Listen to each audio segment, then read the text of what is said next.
Alright, good evening sa inyong lahat. No? Ngayon is January 31, araw ng gabi ng Wednesday. Yun, Wednesday dito sa Philippines. So, magta-Thursday na, no? 11:41 na ng gabi. So, update natin ang galaw ng gold, gold USD. So, dito makikita natin sa screen. No? Guguhitan lang natin. Sandali.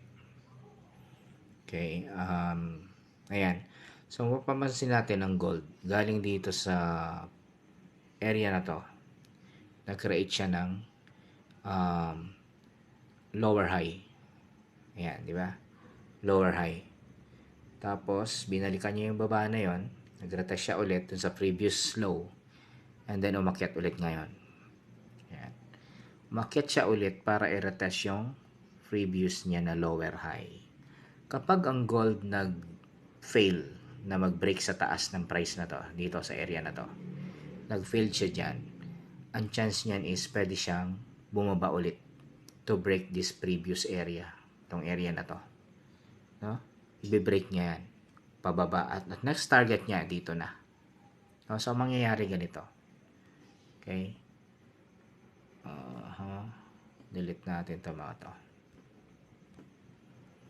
So, ang next na aabangan nating galaw ng gold is magiging ganito na yung galaw niya. Galing dyan ngayon sa price ng 2052.8.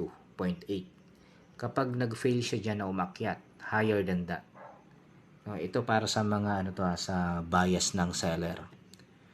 Okay, pag nag-fail siya dyan na mag-break, may chance na yung previous low niya is i-break niya deeper, pababa. So, ganito mangyayari dyan. Okay? Do-draw lang natin para mas madali ko ma-explain.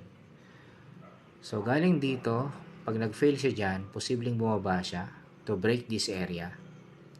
Tapos, retest ng konti and then, dito siya. Okay? 1983. So, posibleng yan ang magiging next move ng gold. Alright? So, paano naman sa mga buyer? Okay, sa mga buyer, ganito naman yung pwedeng mangyari. From this price, kapag umangat siya dyan, posibleng mag-pullback pababa to retest, tapos babalikan niya yung previous high niya. Ayan, hanggang saan ba yung previous high? Hanggang dito. Ayan, nakita niyo yung area na yun, yung may line ng red, 21.44. Posibleng akyatin niya yun kasi hindi pa nare-retest ulit yun eh. No? Ito tong area na to. Taka lang. Drawing nga natin ulit. So, itong area na to, itong price na to, hindi pa yan nare-retest. So, kapag ganito ang naging galaw ng gold, umakyat sa ulit, posibleng akyatin niya ulit yun para i-retest yung price ng 21.44. Okay? So, yan yung mga aabangan natin for this coming week.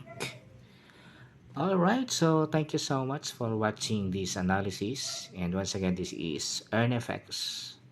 Good day, mga traders.